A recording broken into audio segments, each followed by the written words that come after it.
ఇక్కడ చూడండి, తల్లి తండ్రి ఇద్దరు పిల్లలు అందరూ మెళ్ళలో దండలు వేసుకున్నారు. చూడ ముచ్చటగా ఉంది కదా. కానీ ఈ ఫోటోకి పైన క్యాప్షన్ ఏం చెప్తుందంటే, తండ్రి తన కుమార్తెను వివాహం చేసుకున్నాడు, కోపంతో తల్లి తన కొడుకును వివాహం చేసుకుంది. అయితే ఈ ఫోటోకి 2000 లైకులు వచ్చినాయి, 148 కామెంట్లు ఉన్నాయి, 522 షేర్లు ఉన్నాయి. అయితే ఈ ఫోటోని నాకు షేర్ చేసిన వారు తో ఈ మతం తగలడా అని కామెంట్ పెట్టారు. మనం ఒక్క విషయం తెలుసుకోవాలి.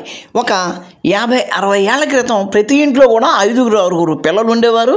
అదే 70 ఏళ్ల క్రితం అయితే గనక 8-9-10 మంది దాకా పిల్లలు ఉండేవారు. అదే 80 ఏళ్లకు ముందుకు అంటే స్వాతంత్రానికి ముందుకు వెళ్ళిపోతే గనక పాలిగమి కూడా అమలులో ఉండేది. కొంతమంది 1 కంటే ఎక్కువ వివాహాలు చేసుకునేవారు. అప్పుడు 15కు మించి కూడా పిల్లలు ఉండేవారు. స్వతంత్ర భారతం ముందు హిందువులకు పాలిగమి నిషేధించింది, తర్వాత సంతానాన్ని 3కి నిషేధించింది. ఇప్పుడు మనకు మనమే 1 or none అనుకునే స్థితికి తీసుకొచ్చింది. మరి ఇప్పుడు ఓ 1400-1500 సంవత్సరాల వెనకకు వెడితే ఏం జరిగింది? క్రైస్తవాన్ని, యూదు మతాన్ని ధిక్కరిస్తూ ఇస్లాం మతం పుట్టింది. అప్పుడున్న సమాజం ఏంటి? ఆదిమ సమాజం. ఆదిమ సమాజం లక్షణం ఏమిటి? బలం ఉన్నవాడిదే మనుగడ. ఆదిమ సమాజంలో బలం అంటే ఏంటి?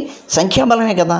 2 గుంపులు కొట్టుకుంటే ఏ గుంపులో ఎక్కువ సభ్యులు ఉంటారో ఆ గుంపుదే విజయం. తక్కువ సంఖ్య ఉన్న గుంపు పెద్ద సంఖ్యతో మారాలి అంటే ఒక బలహీనమైన గుంపును గెలుచుకుని దానిని తమలో కలుపుకోవడం. అందుకే ఇస్లాము పుట్టినప్పుడు దేవుడి ఆదేశాలను ఉల్లంఘిస్తున్నారు అనుకుంటూ తన చుట్టుపక్కల ఉన్న సమాజాలను గెలుచుకుంటూ వారిని తమ మతంలో కలుపుకుంటూ, వారు ఇష్టం ఉన్నా లేకపోయినా కత్తిని చూపించి తమ మతంలో కలుపుకుంటూ తమ మతాన్ని పెంచుకుంటూ వచ్చారు. ఇస్లామే కాదు, క్రైస్తవము, యూదు మతం కూడా ఆ విధంగానే పెరిగాయి. అయితే అప్పటి పరిస్థితులు ఇప్పటికీ మారిపోయాయి.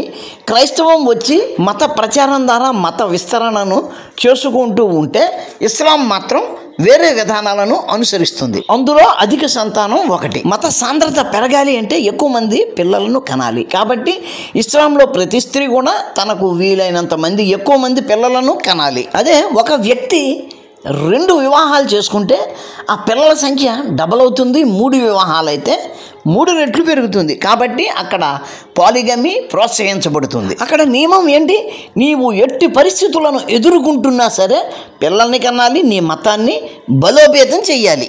తన ఇంట్లో ఇతర స్త్రీలకు వివాహం జరగకపోతే ఆ క్రియ ఆగిపోతుంది కదా.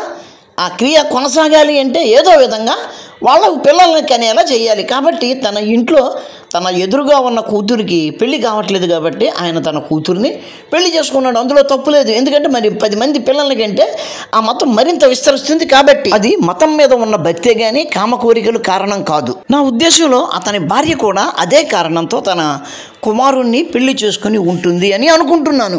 ఎందుకంటే తన భర్త తనకంటే చిన్నదైన స్త్రీని వివాహం చేసుకున్నాడు కాబట్టి ఆమెతో పిల్లలను కనే కార్యక్రమంలో నిమగ్నమై ఉంటాడు.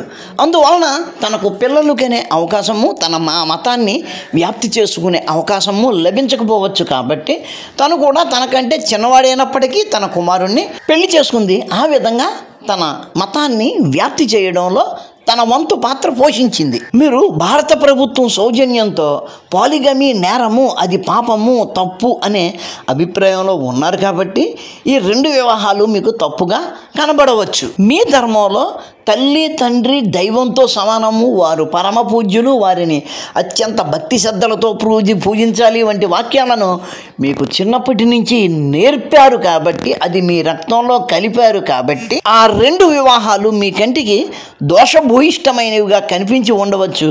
కానీ ఒక మతాన్ని విస్తరింపచేయడంలో అది ఒక పద్ధతి. అది మనకు ఖురానుకు మూల గ్రంథమైన పాత నిబంధనలో కూడా కనబడుతుంది.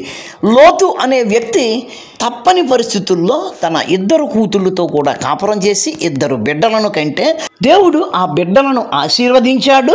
అందువలన ఆ 2 బిడ్డలు 2 జాతులుగా అభివృద్ధి చెందారు. అలాగే బైబిల్లో దావీదు అనే ఒక రాజు ఉంటాడు. యాక్చువల్గా ఇంగ్లీష్లో డేవిడ్, తెలుగులో దావీదు, ఉర్దూలో దావూదు.